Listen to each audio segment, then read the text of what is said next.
मित्रों नमस्कार। ज्ञान मास्टर माइंड में आपका बहुत बहुत स्वागत है। मित्रों अभी त्योहारों का समय चल रहा है, खासकर रमज़ान चल रहा है और 19 मार्च से नवरात्रि भी शुरू हो जाएगी। 20 और 21 को ईद है। इस्लाम धर्म में ईद बहुत पवित्र होता है और रमज़ान महीना को सबसे बड़ा पवित्र मानते हैं। क्यों ये रमज़ान होता है, इस रमज़ान में क्या क्या कर सकते हैं, क्या क्या आध्यात्मिक कार्य कर सकते हैं जो इंसान है, यानी जो रमज़ान के व्रत रखते हैं, जो उनके रोज़ा रखते हैं, उनको क्या क्या तपस्या करनी पड़ती है, उसको क्या फल मिलता है, क्या उनके मन में होता है, आज उस पर हम चर्चा करेंगे। उससे पहले आपसे आग्रह है कि आप हमारे चैनल को सब्सक्राइब जरूर कीजिए, शेयर कीजिए, लाइक कीजिए, क्योंकि ऐसी धार्मिक बातें हम इसी चैनल में करते हैं। और आपसे एक और आग्रह है कि अभी हमने ईद को लेकर, रमज़ान को लेकर एक शॉर्ट वीडियो डाला है, उस पर आपको बहुत, आपकी तरफ से बहुत प्यार मिला है, तो मैं चाहूँगा कि उसको भी आप ज़रूर देखें और हम इस वीडियो का भी लिंक उसमें डाल देंगे, तो आप ज़रूर दोनों वीडियो को देखिएगा और जितना आप हमको प्यार दे सकें, दुआ दे सकें, ज़रूर दीजिएगा। तो हम बात करेंगे हमारे विशेषज्ञ डॉक्टर प्रतीक मिश्र से। डॉक्टर साहब बहुत बहुत स्वागत है। तो रमज़ान का महीना चल रहा है और हम देख रहे हैं कि रमज़ान बहुत ही पाक महीना होता है और इसमें लोग पाप कर्म नहीं करते हैं, मन को बहुत शांत रखते हैं, भगवान में लगाते हैं, अल्लाह में ध्यान लगाते हैं। इस पूरे महीने में इस क्या कवायद होती है और कैसे कैसे इस त्यौहार को मनाते हैं? देखिए, कोई भी धर्म हो इस पृथ्वी पर, चाहे वो इस्लाम हो या सनातन हो या ईसाई धर्म हो या यहूदी हो, हर धर्म में कुछ खास दिन जो है इबादत के, पूजा के बनाए गए हैं। जैसे कि हमारे यहाँ नवरात्रि जो कि शुरू होने वाले हैं, तो उसमें 9 दिन तक लोग जो है व्रत रहेंगे। ऐसे ही इस्लाम का सबसे पवित्र महीना जो है वो रमज़ान माना जाता है। उसमें लोग व्रत रहते हैं, जिसे रोज़ा कहते हैं। दरअसल ये रोज़ा या जो व्रत है, ये भूखा रहने की परंपरा नहीं है। ये बेसिकली आपके अंदर की अपनी आत्मा को शुद्ध करने की एक परंपरा का हिस्सा है। और रमज़ान अब अपने आखिरी चरण में है, जिसे इस्लाम में कहा जाता है कि आखिरी असरे में पहुंच चुका है। ठीक है ना। और इस्लाम की जो मान्यता है उसके अनुसार ये जो अंतिम के जो दिन होते हैं, ये 10 दिन, ये बेहद ही महत्वपूर्ण माने जाते हैं। बहुत ही, उर्दू में जिसे कहें तो फजीलत वाले दिन माने जाते हैं। मतलब जो कि बहुत ज़्यादा आपको इबादत के द्वारा बहुत ज़्यादा आपके अंदर आपको बहुत सी फल देने वाले दिन माने जाते हैं। और एक बहुत ही विशेष इन आखिरी 10 दिनों में जो एक रात होती है, वो बहुत बेहद महत्वपूर्ण रात होती है। ऐसी मुबारक रात होती है जिसे सब ए कद्र कहा जाता है, सब ए कद्र की रात। और इस्लाम धर्म में इस रात की बहुत ज़्यादा मान्यता है। और वो मान्यता इसलिए, कारण क्या है कि ऐसा माना जाता है कि इस रात में जो इबादत की जाती है उसका फल 83 साल की इबादत के बराबर मिलता है जी। तो वो होती है सब ए कद्र की रात, सबसे मुबारक रात जो है वो मानी जाती है। माना जाता है कि 1000 महीने, मतलब समझिए आप, 1000 महीने में आप जितनी इबादत करते हैं, जितनी नमाज पढ़ते हैं, जितना काम करते हैं, जितना उसका फल होता है, उतना ही फल आपको इस एक रात में, शब-ए कद्र की एक रात में मिल जाता है। अब देखिए, रमज़ान का महीना पवित्र क्यों माना जाता है? रमज़ान का महीना पवित्र इसलिए माना जाता है कि ऐसा माना जाता है कि अल्लाह ताला ने, ईश्वर ने, जो इस्लाम के अल्लाह हैं, उन्होंने हजरत पैगंबर मोहम्मद के माध्यम से इसी महीने में कुरान को अवतरित किया जी। ठीक है ना। इसलिए इस रमज़ान के महीनों को बहुत पवित्र माना जाता है। और उस रमज़ान के महीने में भी जो सबसे ज़्यादा पवित्र दिन या रात जो होती है, वो शब-ए कद्र की रात होती है। ठीक है ना। ऐसा माना जाता है कि इसी बरकत वाली रात में अल्लाह ताला ने अपने आखिरी पैगंबर, जो इस्लाम के आखिरी पैगंबर थे, हजरत मोहम्मद मुस्तफ़ा सल्लल्लाहु अलैहि वसल्लम पर उन्होंने कुरान शरीफ को, उनके बारे में जानकारी दी। ये माना जाता है, इस्लाम की ये मान्यता है। और इसीलिए इस दिन को बेहद खास और महान माना जाता है। अब देखिए कि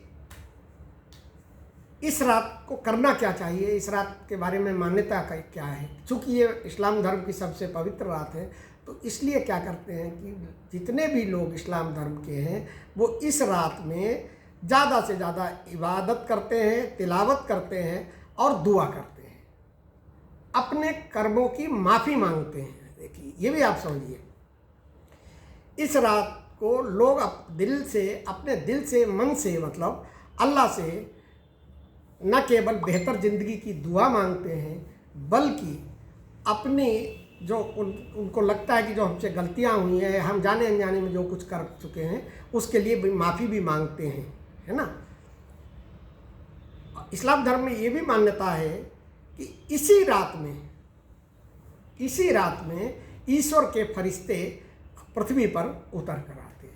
जैसे हमारे यहाँ कहा जाता है ना कि पितर पक्ष में पितर आते हैं, ठीक है ना। तो हमारे यहाँ हिंदू धर्म में कहा जाता है कि पितर पक्ष में पितर आए, तो हम लोग पितर पक्ष मनाते हैं। जब देवता जब होली खेलने आते हैं तो ब्रज में आते हैं होली के बाद, ठीक है, रंग पंचमी के दिन आते हैं। ऐसे ही जो है दिवाली के बाद जो है देव दिवाली मनाई जाती है बनारस में। तो हमारे यहाँ सनातन में मान्यता है कि वहाँ ऊपर से जो देवता होली मनाने आते हैं। तो इस शब-ए कद्र की रात में ये माना जाता है कि फरिश्ते जो है हजरत जिब्रील और अन्य फरिश्ते जो है वो ज़मीन पर आते हैं और हर तरफ अपनी रहमत मतलब कृपा को फैलाते हैं। इस्लाम धर्म की मान्यता है कि इस रात में ही इंसान के भविष्य की तकदीर लिखी जाती है। अल्लाह ताला उसकी तकदीर लिखने का काम करते हैं। तो जब उन्हें पता है कि हमारे भविष्य का ताना बाना इसी रात में बुना जाएगा, तो वो ईश्वर से अपने अल्लाह से खूब दुआएं मांगते हैं, खूब दुआ करते हैं। पूरी श्रद्धा से, पूरी लगन के साथ वो अल्लाह की इबादत करते हैं। और ये माना जाता है कि इस रात की इबादत का जो सवाब है, समझे, सवाब मतलब जो परिणाम है, जो फल है, वो फल जो है कई गुना बेहतर उनको मिलता है। अब देखिए, हर धर्म में हर दिन पूजा का अलग अलग तरीका होता है। शब-ए कद्र की रात में ख़ास तौर पर इस्लाम धर्म के लोग, मुस्लिम भाई नफल की नमाज पढ़ते हैं।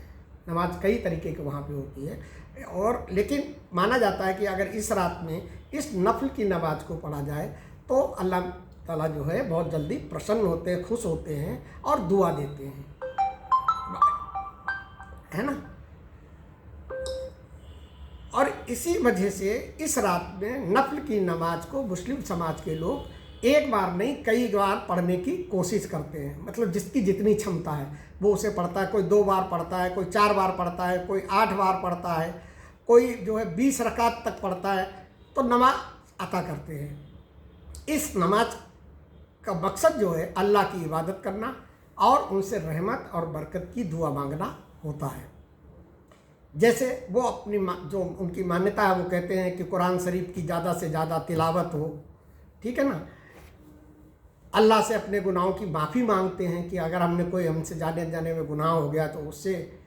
और इस्लाम धर्म के मानने वालों का मानना है कि इस रात में का माहौल जो है बहुत शांत और सुकून वाला होता है, क्योंकि फरिश्ते ऊपर से उतर कर आते हैं। ना ज़्यादा गर्मी होती है, ना बहुत ठंड होती है, आसमान साफ होता है, रात काफ़ी रोशन होती है। और ये देखिए होने वाला है अभी।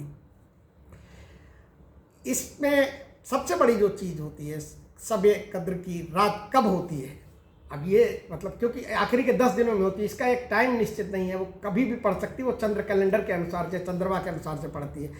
इस्लामिक मान्यता के अनुसार शब-ए कद्र रमज़ान के आखिरी 10 दिनों की ताक रातों में से किसी एक में आती है, ठीक है ना। अब वो कौन सा हो सकता है, वो 21वीं रात हो सकती है, वो 23वीं रात हो सकती है, वो 25वीं रात हो सकती है, वो 27वीं रात हो सकती है, या वो 29वीं रात हो सकती है। लेकिन आम तौर पे जो देखा गया है और जो माना जाता है कि शब-ए कद्र की रात जो है वो 27वीं रात होती है और उसी में वो इबादत करते हैं, है ना।